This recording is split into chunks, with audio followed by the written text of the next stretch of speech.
Hello students, welcome to Magnet Brains. कैसे हैं आप सभी लोग? आई होप आप सब बढ़िया होंगे।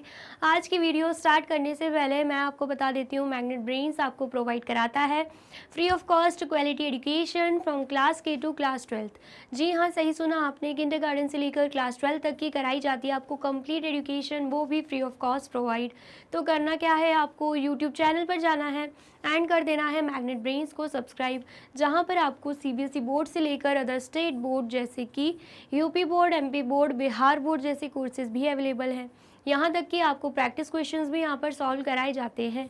E books and e notes की जो लिंक है आपको डिस्क्रिप्शन बॉक्स में मिल जाएगी। तो करते हैं आज की वीडियो स्टार्ट। मेरा नाम है हशमित कौर एंड मैं हूँ आपकी maths faculty.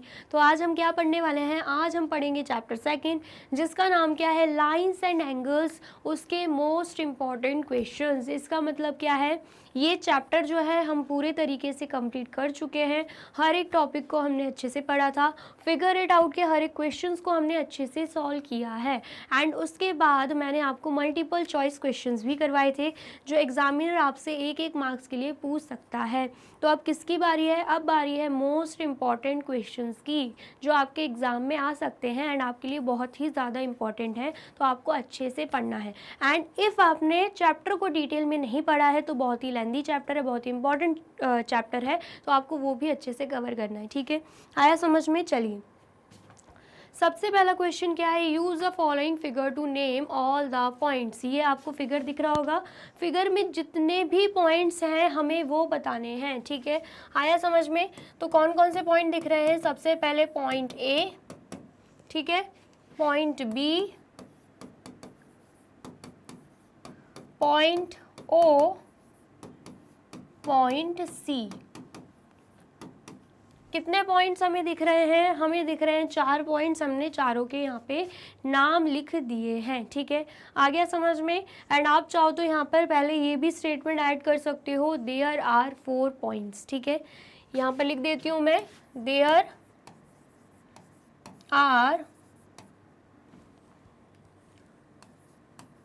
4 points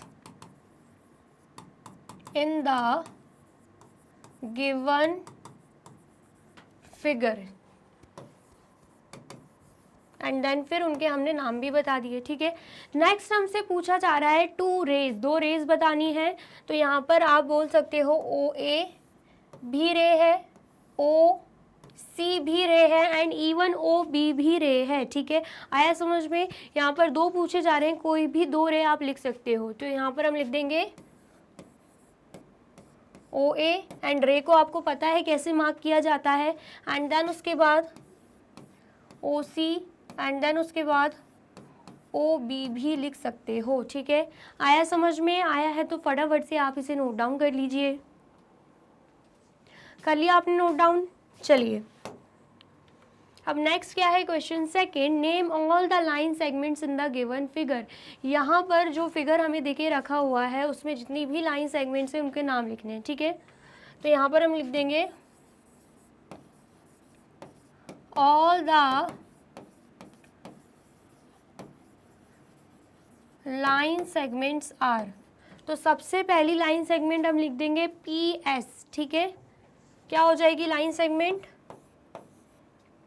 P S. ठीक है, नेक्स्ट हमें क्या दिख रही है, या आपको मार्क नहीं लगाना है तो आप डायरेक्टली भी लिख सकते हो, क्योंकि आपने लिख ही दिया है कि बना क्या रहे हैं हम, लाइन सेगमेंट। ठीक है, देन उसके बाद पी एस हो गया, पी आर भी यहाँ पे लाइन सेगमेंट है। ठीक है, तो यहाँ पर हम लिख देंगे पी आर।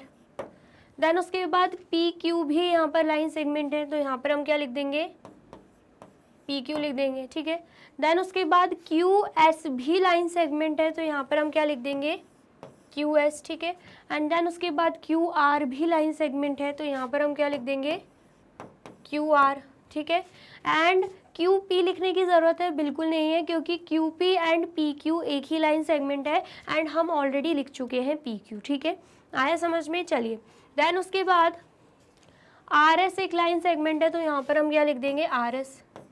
अब यहाँ पर हमें आर क्यू लिखने की ज़रूरत है क्या? बिल्कुल लिखने की ज़रूरत नहीं है, क्योंकि R Q and Q R एक ही लाइन सेगमेंट है एंड आप ऑलरेडी क्यू आर लिख चुके हो। आर पी लिखने की ज़रूरत है तो वो भी लिखने की ज़रूरत नहीं है, क्योंकि P R and R P एक ही बात है, एंड आप ऑलरेडी पी आर लिख चुके हो, ठीक है। तो कितनी लाइन सेगमेंट्स आपको इस फिगर में मिल गई, 1 2 3 4 5 6, ठीक है। आया समझ में? तो फटाफट से आप इसे नोट डाउन कर लीजिए। कर लिया आपने नोट डाउन? चलिए नेक्स्ट देख लेते हैं। नेक्स्ट क्या है, क्वेश्चन थर्ड क्या है, name the line segment shown in the figure given below. यहाँ पर भी हमें लाइन सेगमेंट्स का बताना है, तो यहाँ पर हम लिख देंगे द लाइन सेगमेंट्स आर, कौन कौन सी लाइन सेगमेंट दिख रही है, सबसे पहले तो ए ई, देन उसके बाद ए बी, देन उसके बाद ई डी, देन उसके बाद बी सी, देन उसके बाद सी डी, ठीक है। हमें दिख रही है 5 लाइन सेगमेंट्स, वो भी क्योंकि ये पेंटागन बना हुआ है, ठीक है। आपको पता है पेंटागन क्या होता है, जिसके 5 साइड्स होते हैं, ठीक है। 5 साइड्स देके रखी हुई है, मतलब 5 लाइन सेगमेंट्स हैं यहाँ पे, तो हमने सभी के नाम लिख दिए, A E, A B, E D, B C and C D, ठीक है। आया समझ में? तो फटाफट से आप इसे नोट डाउन कर लीजिए। कर लिया आपने नोट डाउन? चलिए अब नेक्स्ट क्या है, question 4, consider the following figure and right the name of a रे विच कंटेन्स पॉइंट ए। हमें बोला जा रहा है इस फिगर को हमें देखना है एंड हमें उस रे का नाम बताना है जिसमें पॉइंट ए हो। तो आप देख पाओगे पॉइंट ए यहाँ पे है, तो हम ले सकते हैं यहाँ पे पी ए रे, ठीक है। आया समझ में? तो यहाँ पर हम लिख देंगे पी ए, आप चाहो तो मार्क भी बना सकते हो रे का, ठीक है। नेक्स्ट क्या है, अ रे विच कंटेन्स पॉइंट बी। अब पॉइंट बी हमें यहाँ पे दिख रहा है, तो हम कौन सी रे ले लेंगे, ये वाली रे ले लेंगे जिसका नाम क्या है, क्यू बी, ठीक है। तो यहाँ पर आ जाएगा क्यू बी एंड हम ऐसे रे बना देंगे, ठीक है। आया समझ में? आया है तो फटाफट से नोट डाउन कर लीजिए। कर लिया आपने नोट डाउन? चलिए अब नेक्स्ट क्या है, question 5, right all exterior and interior points of the given figure. हमें क्या करना है, ये जो हमें फिगर दिख रहा है इसमें जितने भी एक्सटीरियर पॉइंट्स हैं, जितने भी इंटीरियर पॉइंट्स हैं, सभी को लिखना है, ठीक है। तो सबसे पहले अगर हम बात करते हैं एक्सटीरियर पॉइंट्स की,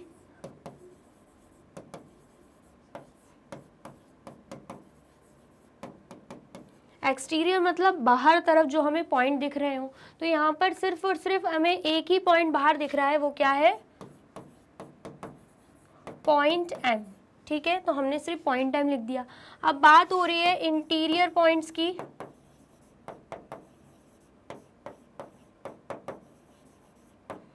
तो अगर हम इंटीरियर पॉइंट्स की बात करते हैं, हमें यहाँ पर अंदर साइड फिगर के अंदर पॉइंट एच भी दिख रहा है एंड पॉइंट आई भी दिख रहा है, तो यहाँ पर हम लिख देंगे पॉइंट एच, पॉइंट आई, ठीक है। आया समझ में? और अगर हमें क्वेश्चन में ये दे के रखा होता कि ऑन द फिगर बताओ फिगर के ऊपर कितने पॉइंट्स हैं, तो हम सारे ही पॉइंट्स लिख देते, A B C D E F G, ये सारे ही जो पॉइंट्स हैं ये फिगर के ऊपर हैं, ठीक है। आया समझ में? तो क्वेश्चन अगर ऐसा भी बन के आता है कि आपको ये भी बताना है कि कौन कौन से पॉइंट्स फिगर के ऊपर है, तो आप बिल्कुल बता सकते हो, ठीक है। आ गया समझ में? तो फटाफट से आप इसे नोट डाउन कर लीजिए।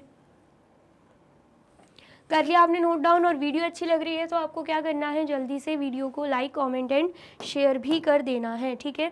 नेक्स्ट हम देख लेते हैं क्वेश्चन 6। क्वेश्चन 6 क्या है, name the vertices in the given figure. ये जो फिगर दे के रखा है उसमें जितनी भी वर्टिसेस हैं वो भी बताना है, तो यहाँ पर हम लिख देंगे देयर आर 4 वर्टिसेस, ठीक है। कौन कौन सी वर्टिसेस हमें दिख रही है, A B C and D, ये सारी क्या है, ये सारी ही वर्टिसेस हैं, ठीक है। आया समझ में? आया है तो फटाफट से नोट डाउन कर लीजिए। कर लिया आपने नोट डाउन? चलिए अब नेक्स्ट क्या है, question 7, write vertex of opposite side of A B and B C of the given figure. हमें क्या करना है, वर्टेक्स बताना है, वो भी किसका, opposite side of A B का। तो अगर हम इस फिगर में ए बी देखते हैं तो ए बी यहाँ पर है, ए बी के अपोजिट साइड कौन सा वर्टेक्स है, वर्टेक्स सी, तो यहाँ पर हम लिख देंगे the vertex of opposite side is C. ठीक है, आया समझ में। चलिए नेक्स्ट अगर हम बात करते हैं BC की, तो ये आपको साइड दिख रही होगी BC। तो BC के अपोजिट साइड आपको कौन सी वर्टेक्स दिख रही है? A दिख रही है। तो यहाँ पर हम लिख देंगे the vertex of opposite side BC is A। यहाँ पर हमें साइड का नाम भी लिखना है, opposite side AB is C। ठीक है, आया समझ में? आया है तो फटाफट से नोट डाउन कर लीजिए। कर लिया आपने नोट डाउन? चलिए अब नेक्स्ट क्या है, question 8, right all vertices of the given figure. यहाँ पर आपको फिगर दिख रहा है, उसके सारे वर्टिसेस के नाम लिखने हैं। ठीक है, तो यहाँ पर हम लिख देंगे the vertices of the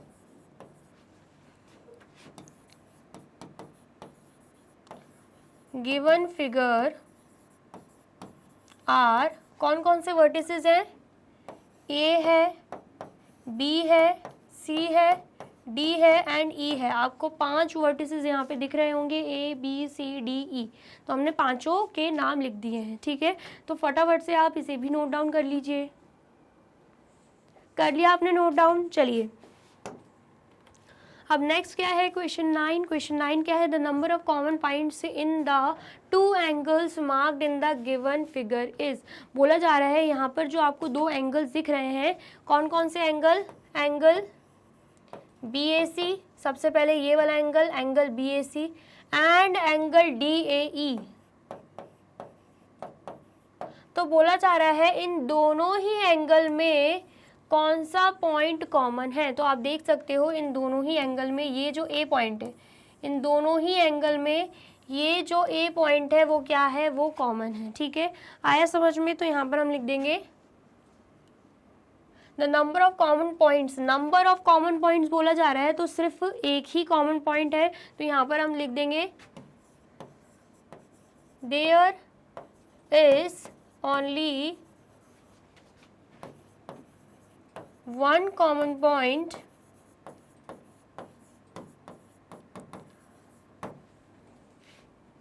in the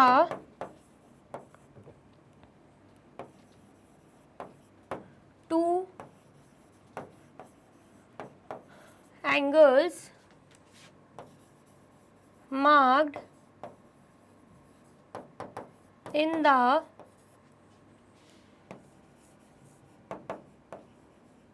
given figure and that is point A। ठीक है, आ गया समझ में? सिर्फ कॉमन पॉइंट हमें A ही दिख रहा है तो हमने वो यहाँ पे लिख दिया। तो फटाफट से आप इसे नोट डाउन कर लीजिए। कर लिया आपने नोट डाउन? चलिए अब नेक्स्ट क्या है, क्वेश्चन 10। क्वेश्चन 10 क्या है, the figure given below shows a tyre of bicycle. बोला जा रहा है ये जो आपको फिगर दिख रहा है ना, ये क्या शो कर रहा है? बाईसाइकिल के टायर को शो कर रहा है। ठीक है, What type of angle does spoke 1 make with spoke 11? बोला जा रहा है कौन से तरीके का एंगल बना रहा है स्पोक 11, यहाँ जो आपको स्पोक 11 दिख रहा है एंड स्पोक 1 दिख रहा है। पूछा जा रहा है कि ये दोनों कौन से एंगल्स यहाँ पे बना रहे हैं। तो यहाँ पर अगर आप ध्यान से देखोगे तो दोनों मिलाकर एक तो ऑब्ट्यूज एंगल बना रहे हैं। कैसे? क्योंकि अगर राइट एंगल होता तो ऐसी स्ट्रेट लाइन जा रही होती। ठीक है, आपको दिख रहा होगा कि ये 90 डिग्री से ज़्यादा है। अगर हम स्पोक 11 को देखें तो 90 डिग्री से ज़्यादा बना हुआ है, तो यहाँ पर जो एंगल बन रहा होगा ये 90 डिग्री से ज़्यादा होगा, तो मतलब एक तो बन रहा है ऑब्ट्यूज एंगल। ठीक है, नेक्स्ट अगर हम बात करते हैं, एक और एंगल यहाँ पे बन रहा है एंड ये जो एंगल है ये पीछे की तरफ है यहाँ पर। ठीक है, अगर हम स्पोक 11 एंड स्पोक 1 को देखें तो यहाँ भी इस साइड भी एंगल बन रहा है जो कि क्या है? जो है रिफ्लेक्स एंगल। कैसे समझ में आ रहा है? क्योंकि अगर आप ये ब्लू लाइन देखोगे, अगर ऐसी स्ट्रेट होती और यहाँ से लेकर यहाँ तक का एंगल होता तब तो हम मानते कि स्ट्रेट एंगल बन रहा है, लेकिन आप देख सकते हो एंगल उससे भी बढ़ा जा रहा है, मतलब 180 डिग्री से ज़्यादा है, लेकिन पूरा कंप्लीट एंगल नहीं बन रहा, मतलब 360 डिग्री से कम है। तो रिफ्लेक्स एंगल के बारे में हमने क्या पढ़ा है, जो एंगल 180 डिग्री से ज़्यादा होता है, ग्रेटर देन होता है, लेकिन 360 डिग्री से लेस देन होता है, उसे हम क्या बोलते हैं, रिफ्लेक्स एंगल बोलते हैं। ठीक है, तो यहाँ पर कौन से टाइप्स के एंगल बन रहे हैं वो हम लिख देंगे। There are two types of angles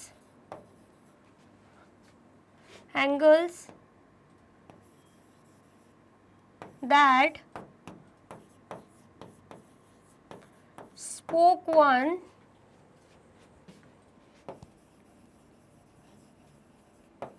make with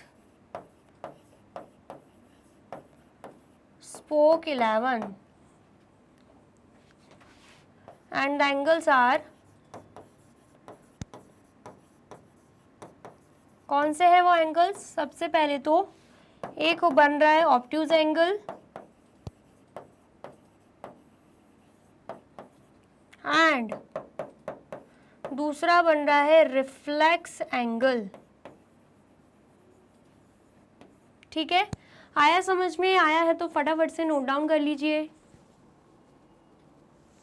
कर लिया आपने नोट डाउन, और वीडियो अच्छी लग रही है तो आपको क्या करना है, जल्दी से वीडियो को लाइक कमेंट एंड शेयर भी कर देना है। ठीक है, चलिए अब देख लेते हैं हम क्वेश्चन 11।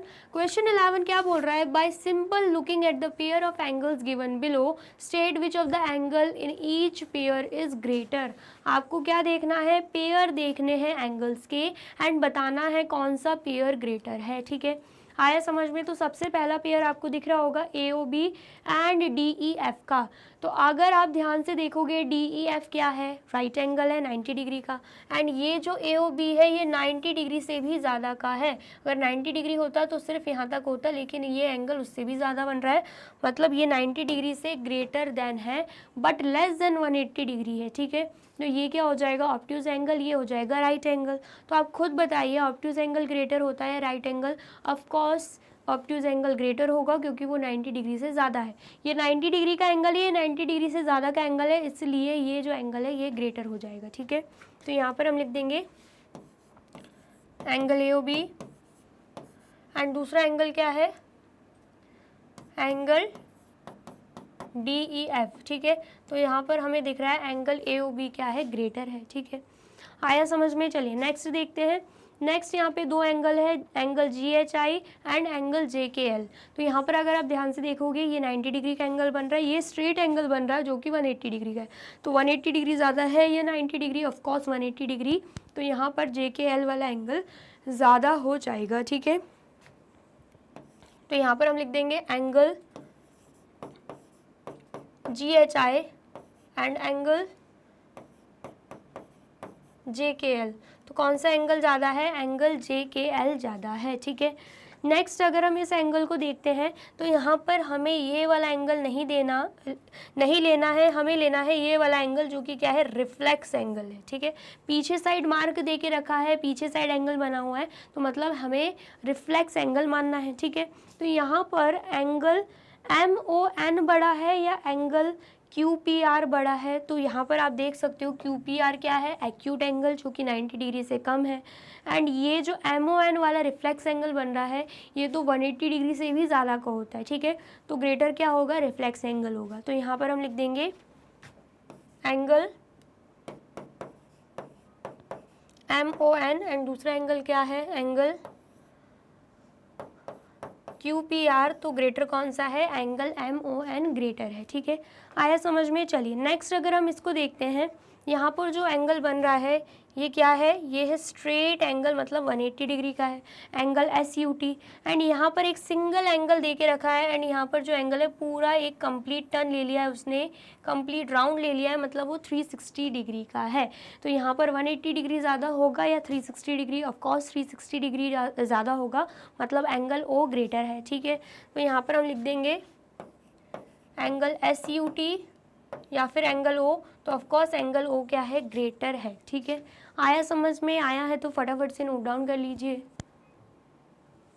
कर लिया आपने नोट डाउन? चलिए अब नेक्स्ट क्या है, क्वेश्चन 12। क्वेश्चन 12 क्या है, in the given figure write name of the vertex of angle 3। हमें क्या करना है, एंगल 3 का जो आपको वर्टेक्स दिख रहा है उसका नाम लिखना है। तो यहाँ पर आपको एंगल 3 बनता दिख रहा होगा, वर्टेक्स क्या है, वर्टेक्स बी है, तो यहाँ पर हम लिख देंगे वर्टेक्स बी।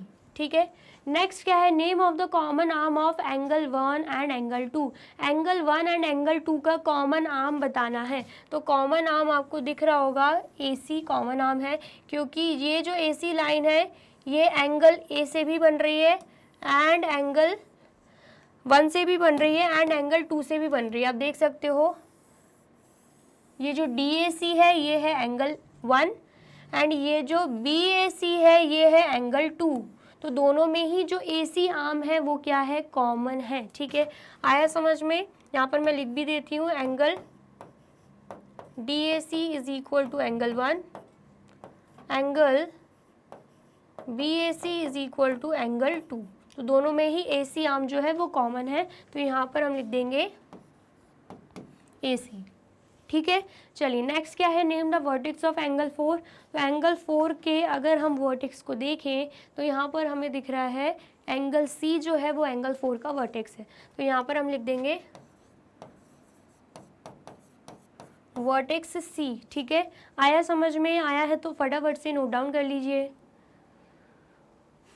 कर लिया आपने नोट डाउन? चलिए अब नेक्स्ट क्या है, क्वेश्चन 13। क्वेश्चन 13 क्या है, write down 6 angles involve in the given figure.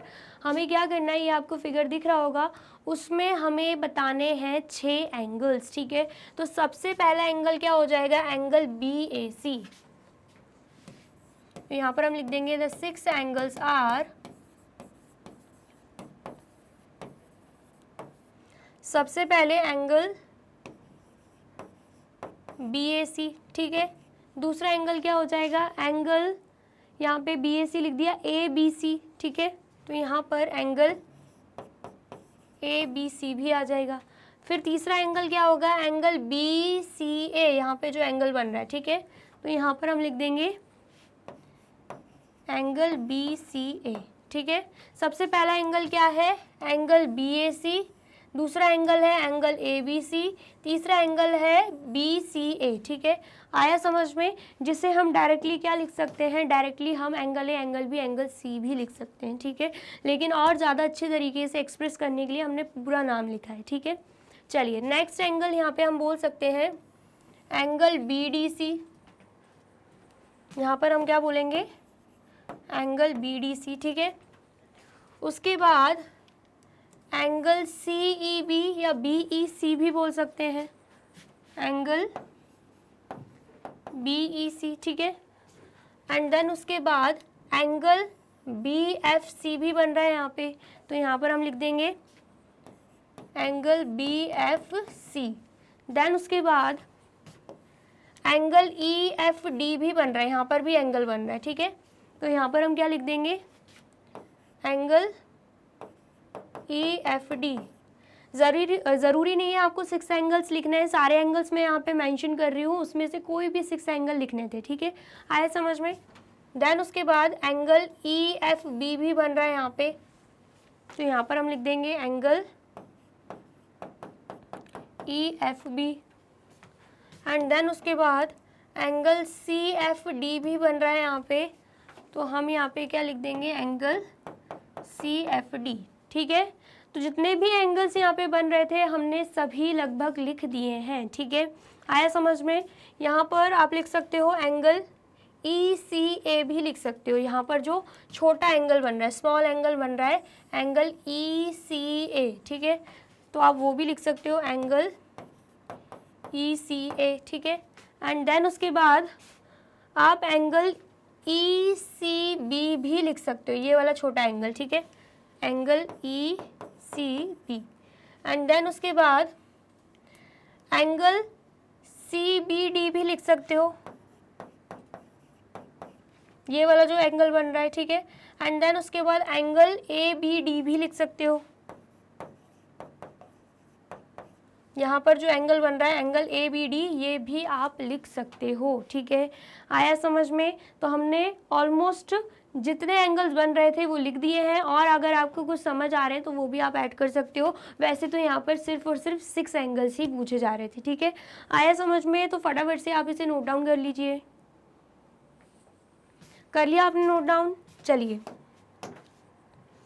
अब नेक्स्ट क्या है, क्वेश्चन 14 बोला जा रहा है classify each one of the following as right, straight, acute, obtuse और रिफ्लेक्स एंगल। आपको अच्छे से पता है राइट एंगल जो है 90 डिग्री का होता है, स्ट्रेट एंगल 180 डिग्री का होता है, एक्यूट एंगल 0 डिग्री से ज़्यादा 90 डिग्री से कम होता है, ऑब्ट्यूज एंगल 90 डिग्री से ज़्यादा 180 डिग्री से कम होता है, एंड रिफ्लेक्स एंगल 180 डिग्री से ज़्यादा एंड 360 डिग्री से कम होता है, ठीक है। तो हमें यहाँ पे क्लासीफाई करना है एंगल्स को।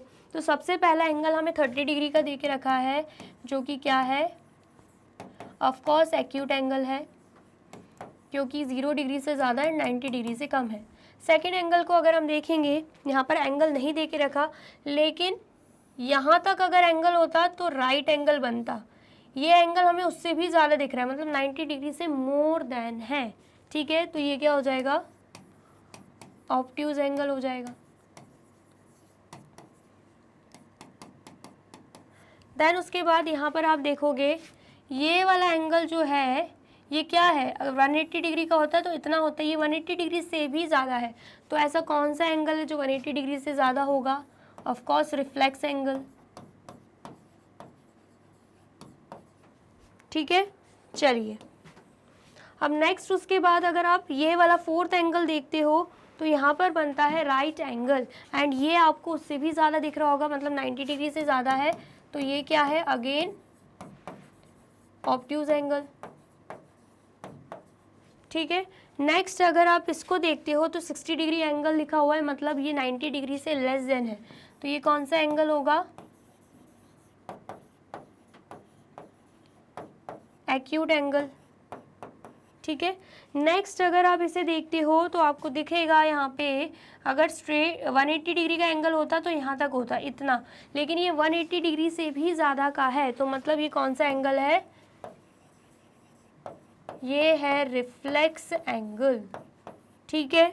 इतना आया समझ में? आया है तो फटाफट से आप इसे नोट डाउन कर लीजिए। कर लिया आपने नोट डाउन? चलिए अब नेक्स्ट क्या है, क्वेश्चन 15। क्वेश्चन 15 क्या है, is it possible for the same line segment to have 2 different length. बोला जा रहा है अगर हमें एक लाइन सेगमेंट दे के रखी हुई है, क्या ये पॉसिबल है कि उसकी अलग अलग लेंथ हो। तो एक लाइन सेगमेंट की एक ही लेंथ होगी, अलग अलग नहीं हो सकती। तो यहाँ पर हम क्या लिख देंगे, no it is not possible, ठीक है।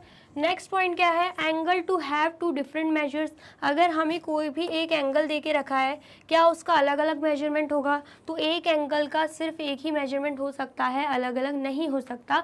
तो यहाँ पर भी हम क्या लिख देंगे, no it is not possible, ठीक है। आया समझ में? आया है तो फटाफट से नोट डाउन कर लीजिए। कर लिया आपने नोट डाउन? चलिए तो यहाँ पे होती है हमारी वीडियो कंप्लीट। आई होप आपको वीडियो अच्छी लगी है एंड समझ में आई है। वीडियो अगर अच्छी लगी है तो फटाफट से वीडियो को लाइक, कमेंट एंड शेयर कर दीजिए, एंड देन फिर जाइए यूट्यूब चैनल पर एंड कर दीजिए मैग्नेट ब्रेन्स को सब्सक्राइब। ये रही हमारी एप्लीकेशन, ये रही हमारी वेबसाइट, एंड ये रहे हमारे टॉप कोर्सेज जो आपको प्रोवाइड कराते हैं free of cost quality education. E books and e notes की जो लिंक है आपको डिस्क्रिप्शन बॉक्स में मिल जाएगी। एंड ये रहे हमारे अदर सोशल मीडिया प्लेटफॉर्म जैसे कि YouTube, Facebook, Instagram, WhatsApp, Twitter. आप इन पे भी जाके विजिट कर सकते हैं एंड कर सकते हैं मैग्नेट ब्रेन्स को फॉलो। अब इससे नेक्स्ट वीडियो में मैं आपको क्या पढ़ाने वाली हूँ ये जानने के लिए करना क्या होगा, यूट्यूब चैनल पर जाके कर देना होगा मैग्नेट ब्रेन्स को subscribe. Thank you so much.